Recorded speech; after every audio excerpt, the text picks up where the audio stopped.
Have you seen that? What was that? Well, the first question is if you find it cool. If you do, I'm going to show you how I programmed this shape generator from scratch. Right here, right now, and we will give it some context. So let me give you some context. So many of you might have heard about the thought experiment of a group of monkeys with typewriters typing randomly. It's one of those stories whose purpose is to explain infinity.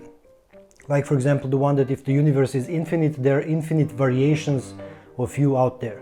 So in that manner, the theory says that given enough time, the monkeys will at one point manage to accidentally write Shakespeare's complete works. And since in the infinity we always have enough time, you can easily expand that to any book ever written. Now, if you ask me, the value of this thought experiment is not so large, except that it reminds us of the mystery of the concept of infinity, that it is a thing our minds cannot really grasp. Actually, I remember saying to a cousin of mine when we were very, very young, how if there was anything in this world that could be a hint of the existence of God, anything, then for me it is that we can be aware of the concept of infinity, but not really grasp it with our minds. But don't let me digress. So Infinite Monkeys, they're using typing machines. That means they use letters, and we want to keep the analogy of monkeys using a typing machine, using letters as building block for our purposes. For my purpose now. Why? Because I'm wondering, what are those letters in architecture? What are the building blocks? What are the words and sentences and chapters, so that if we let the infinite monkeys sit in front of some kind of a CAD software, they could reproduce any building structure ever built. So the whole music is composed using only 11 different notes, right? Combined into phrases and ultimately symphonies. So what are our basic notes? Well, let me fire up the Visual Studio and let us explore. We will set up a project called Shape Generator, and we will try to take the role of a monkey and think about typing or creating some random shapes that could be developed into some kind of architecture. We create a new project. It's a Rhino Common plugin. Again, we put it on the desktop like last time. Let's call it Shape Generator. And we have an empty project, and all I have to do is snap my fingers and the entire project is here. Now, in some videos you see me actually typing code. It's not randomly, but still. I realize that it's a huge waste of time, so instead I will just show you the code and then I will go through it explaining what it does. And you can always pause the video, take a screenshot, or check the code that I will probably release on GitHub and provide you with the link in the description. And we're not going to waste time on the actual typing. And everything that you need to understand beyond that, I explain in my lessons. So if you go through my lessons, it will be all clear what are you seeing on the screen and what is being done for what reason. That being said, what are we supposed to program now? The building blocks of architecture. And why is this important at all? Well, if we could develop a system of building blocks that can be combined into a structure, then we can go from a pure random generation to a smart generation. You know, there are AI algorithms right now that can write scientific papers or stories or music. So a theoretical example of random infinite monkeys will help you define those building blocks, and smart algorithms will help you organize those blocks. So what can we give those monkeys to play with? Well, maybe the first thing that would come to your mind would be some kind of literal building block, or in software terms, 3D pixels or voxels as they're called. And then they could build structures like one does in Minecraft, right? Well, I don't think that's the right approach, because if we go back to the monkey writers, that would not be us giving them typing machines. It would be similar to giving them some kind of a Photoshop and a 1 pixel brush to paint random pixels. Then they would be able to create any image, including text, but the search space would be much larger. And of course, for the infinity argument, the size of the search space and the length of times, they do not matter as long as they are finite. An infinitely long search will generate all the images possible, but for our purposes, it does matter. I mean by that, pixel logic, you could give the monkeys to assemble molecules or atom by atom randomly and wait until they build everything that's around us. But that's not the point. We need higher level building blocks that make sense. So I think that that basic building block is a point. So instead of 25 letters, our typing machine will only have X, Y, and Z and the numbers to put in the coordinates for them. So far this looks a lot like the pixel voxel example, but there's a big difference in which we will not build our building with points. Instead, we will introduce a second layer of building blocks, words. And those words could be a line, a curve, a surface, a solid. So connect 2 points into a word and you got a line. Connect 10 points into a word and you have a curve.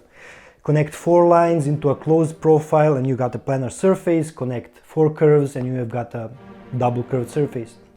So connect a couple of surfaces, you got a solid, a volume. And now you've got your words and you get to combine those elements and build sentences. And once you build your sentences, you can build phrases, chapters, and finally the whole book. Okay, so that is what we want to program. So let's see what we can build using some of the basic building blocks. This is what this monkey imagined. We will create a point. No, actually we will create a lot of random points, and then we will do that on multiple levels. In the last video I showed you how to program a convex hull. So in this video we're going to use that code and create a convex hull around these points on each level, and then create a nice smooth NURBS curve from it. And then we're going to create a loft surface using all of those curves on every level. And then we're going to close that surface up and down and create a volume. So you can consider that as writing a sentence or even a paragraph in our monkey book. So let's do it. And I will repeat, you will actually see all the code on the screen, but I will not type it, just copy paste stuff or show you quickly and explain what it does. And you can always pause and rewatch the video as many times as you want, and all for free. Of course, if you want to understand it in depth and understand why everything is done how it is done, my lessons will be of help. So this is all the code that is used to do what we want to do, and I will go through it and explain it quickly so that you know what you're dealing with, and at every time you will be able to pause and take a screenshot, because at some point all of the code will be on the screen. What you will notice is that when you generate a new plugin, you will have this command file with this run command function and the plugin file, and what I added is this conduit class, which I will explain, and I added this shape generator class with a couple of functions that we will need, and this convex hull is what we programmed in the last video. I just copied it here so that I can use a couple of these functions to generate a convex hull. So let's start immediately with the command. We enter the run command, and as you will see, I first start by defining some variables here, like how many simulations will we do. Here it says 1, we can do like 1,000 simulations. We have a number of levels. What does that mean? As you saw in the example, let me hide the shape. We will have a couple of levels that we will loft through to get our shape. I made that variable. I made a variable of number of random level points, so number of points that will be generated randomly per level. Then I had the search plane side, which is just the side of the rectangle. So if you imagine a rectangle with the sides, in this case 100, so 100 by 100, all the random points will be generated within that rectangle or a square. And then we have the shape height and the level height, which will be parametrically generated, which means also a bit randomly, as you will see in the moment. So I'm having some lists here where I will save the top 10 solutions and the fitness of top 10 solutions. That's more for graphic purposes. And I am opening a conduit here, which is the preview part of it, which I will explain in a moment. Here you will see I will start with a simple function where I will, inside our shape generator, I created a function called initialize graph. What this will do is simply generate 2 lines that you will see later like this, and those 2 lines will be x and y axis of a graph where the fitness of our solutions will be generated. You can go to the shape generator and you can go to this function, it's somewhere here. Here it is, initialize graph, just 2 simple lines, as you will see. Pause, copy paste, do whatever you need to do. So let's go through this quickly. This is a big loop that goes through all the simulations, but let me go into the smaller loop inside of it to explain what is happening here. First, what is happening is, if we imagine that we have only one solution, that this number of simulations is 1. We generate only one shape, this one here. How do we do it?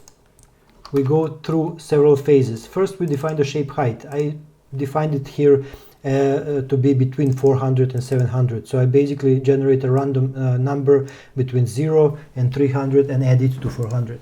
So, and then the level height will be, of course, the shape height divided by the number of levels that we want, minus 1. So I update the command prompt to tell us how the simulations are going.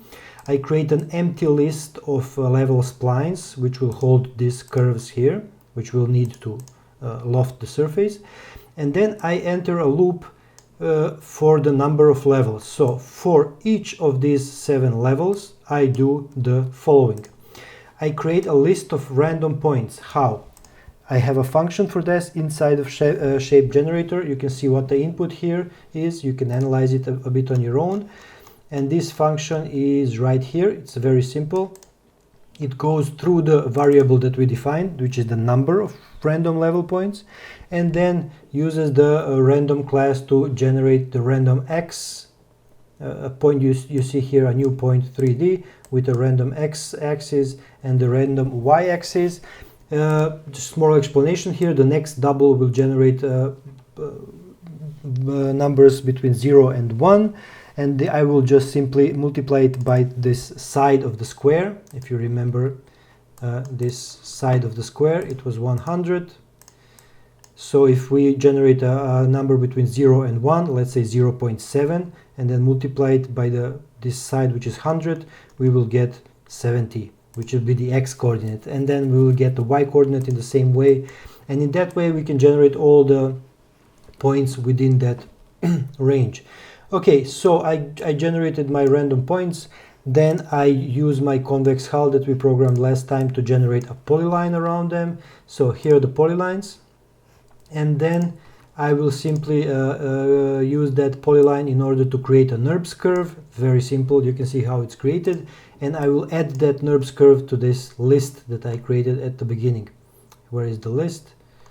Here is the list. So for every level I create random points, a convex hull around them.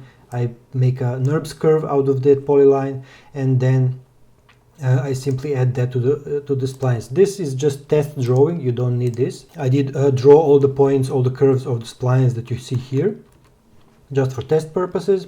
And then I did what? I did a loft.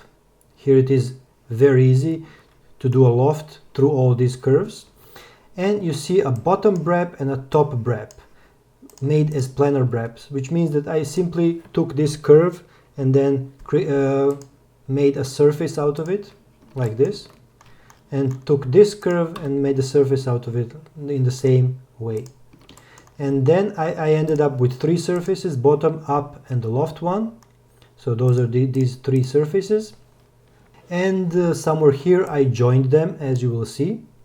Once I joined them, I evaluated the fitness of this solution. What does that mean? Well, I will jump to it right away, but what I explained to you now is basically how this shape was created. We're not going to leave this at some random generation of shapes. We're going to imagine some purpose for it. Otherwise, we would not be humans. We see purpose in everything. Why is the universe created? Why do I exist? Why does the government hate me? Like, why ever make sense if it is actually not meant to be understood as how? But set that aside. What if we invent a way to evaluate the shape we created?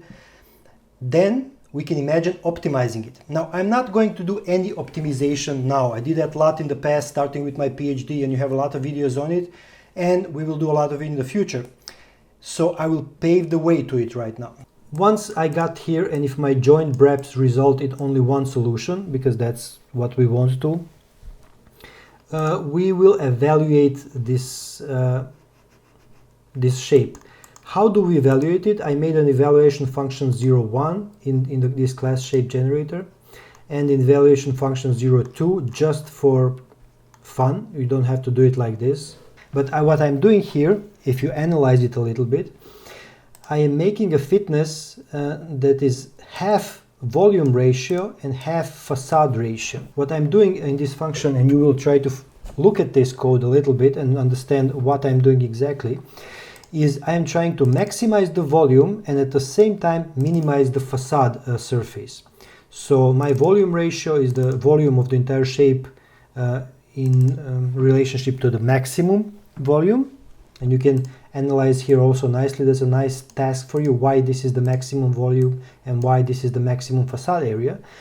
And I also have the facade ratio, the facade area through the maximum facade area. So here you will see I'm trying to maximize the volume and I'm trying to minimize the facade area. And when I combine those two, I will get one fitness value.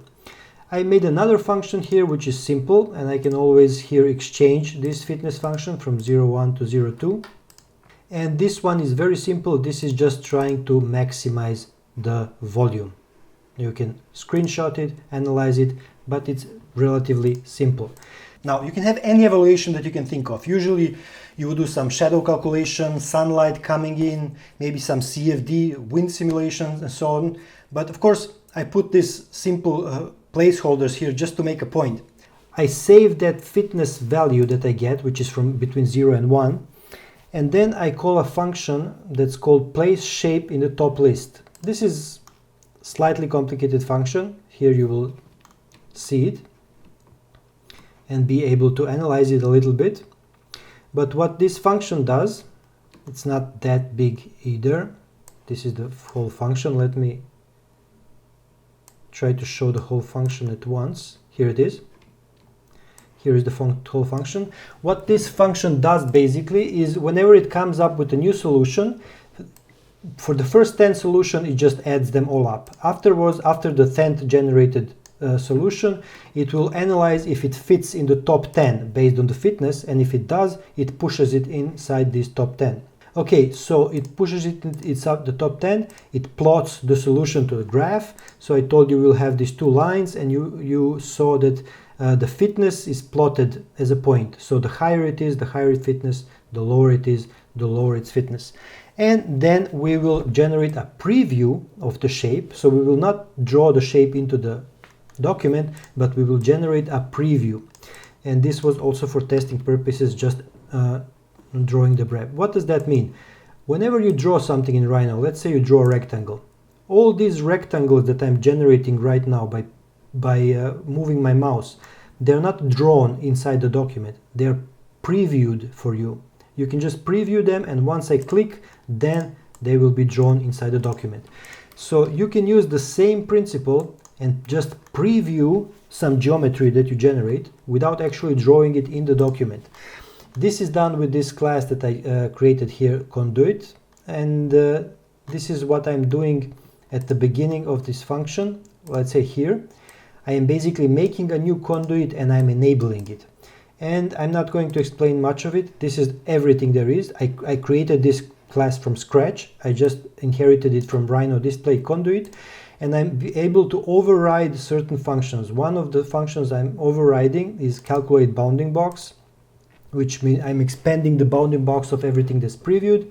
And one is I am post-drawing objects. And here you will see that I am defining material of my shape, and here I'm drawing a BREP shaded and drawing BREP wires. So the same shape that I generate, I will draw it in shaded form, plus I will draw its wireframe just for it to be nice. And somewhere in our function here, once I generated, you will see that I give the shape that I generated to the preview so that it knows what to draw. So this is what is done for a single shape. All this here, and that's wrapped in another for loop that will do the same thing for many simulations. If you want 1,000, 10,000 simulations, and simply go in a loop and generate them and always update them. At the end, where the whole loop is done, I will just go through my top 10 solutions and I will simply draw them side by side. This is a translation vector so that I can go and for each of the 10 I can just move them slightly to the right and not generate them all at the same place. And here I went through renaming the object. So what I did, and you can try this as well. I commented it out at the moment. What I did was, when the final 10 solutions are drawn, if I select them and go to properties, within their name I will see their fitness. I disabled my conduit, which means I don't want to preview anymore. I redraw all my views and it's all done. So this is the whole run command that we're doing. All the functions that are called are within this shape generator. So one is the generate random points, one is the evaluation function 1, one is the evaluation function 2. Both of them will just do some calculations and give me a simple double number between 0 and 1 as a fitness of the shape. There is this place shape in the top list, which is not necessary, but I wanted to make a nice elegant solution where I always keep the top 10 solutions. I have this simple initialized graph that just draws 2 lines, and I'm plotting the fitness of every solution to that graph. That's all there is to it. And here we have this shape generator conduit class that I created from scratch, derived from Rhino display conduit, and just added couple of lines, and that's all I did. Now, before we test how this works, what we have here are actual points, and then multiple points combined into a polyline and eventually a NURBS curve made from these points. Then multiple curves combined into a surface that extends the chain to point, curve, surface, and eventually we use multiple surfaces to create the full point, curve, surface, volume chain. A complete monkey paragraph. So the ways of making this even nicer are, for example, I could spend another 10 minutes and make a nice dialogue so that I can enter Rhino and then put all these variables as input into a form, a dialogue form, so that I can then redo my simulations without restarting Visual Studio, restarting Rhino. But let's now test this. Let's do 100 simulations of this and see how it goes. And now we are going to start our shape generator command, and as you will see, we have our solution generated. Here we have the counter, we see the number of solutions generated. Here we have the fitness of our solution plotted, and there we have at the end our top 10 solution that have the best volume to facade ratio.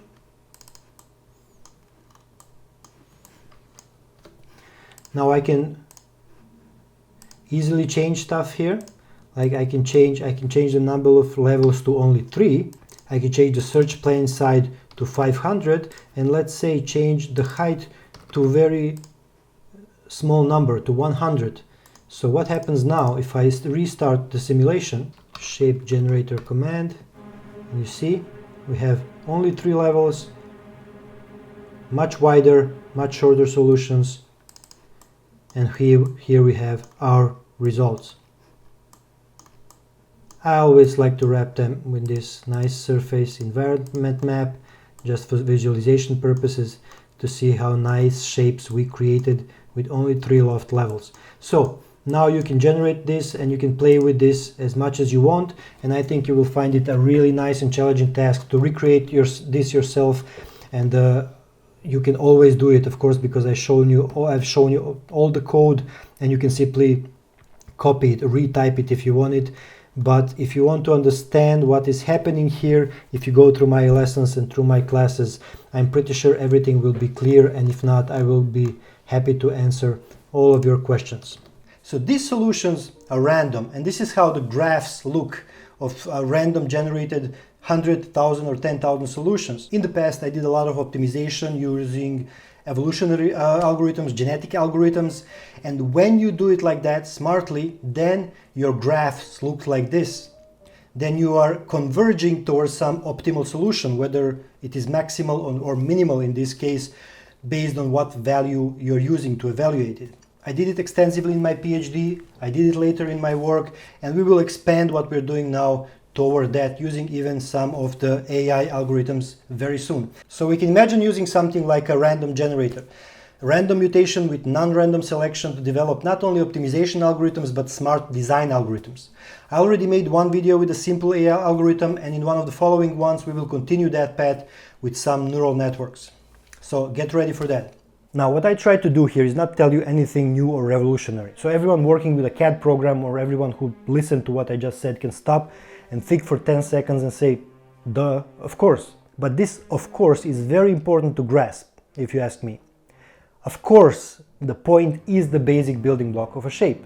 In the same way that every software ever written can be broken down until you get to those zeros and ones, every 3D model ever created can be broken down to a huge list of points at the ground level. So the main point is, if we want to jump from random monkeys typing to AI algorithms generating a whole building, we have to be aware of this building block hierarchy in this building gene. We want to define the line as a child of 2 points, a planar surface as a child of 4 lines, a box as a child of 6 planar surfaces, so that we can connect them into sentences properly and so that we can work with the bottom-up and top-down approach. In a top-down approach, we can work with higher level design concepts and let all other levels be parametrically updated. With the bottom-up, we could adjust some of the very first driving geometry and watch all higher level concepts update. And all this is very, very possible and achievable. You will find a list of videos where I talk about this in the description, because I do not want to expand on it here more at the moment. All I want to do is to ingrain in your mind something that is obvious and something you already knew. But George Orwell said that the best books are those that tell you what you know already. So realize that all buildings and bridges and landscapes and video game worlds have some basic building blocks at their core. And if we can construct an intelligent interaction of those elements, create words, sentences, paragraphs, and chapters, climbing on the ladder of abstraction of concepts, then we can have algorithms that design buildings in the same way we have algorithms that already compose music and write books. Tell me what you think about these concepts, and of course, this is one of the main topics of discussion on this channel, so subscribe to stay tuned for more and share with the world so we can have more people joining in. Stay free. If you want to create your own cool plugins like Voronax or any of our other plugins, I can teach you how to do it. And if you go to proarchitect.teachable.com, you will see already some of the courses there, the Rhino Developer C++ course or the Rhino Developer C# course. You get small C++ and C# basic courses with them, and in the future you will get to see a lot of other courses on similar subjects. You can enroll in the course, you can see all the explanation here. You have more than 10 or 11 hours of video. The first couple of videos are free, where you can check out if you are able to download the software and create your own plugin, and afterwards there is lots of videos explaining all the basics of the development for Rhino so that you can create your own plugin.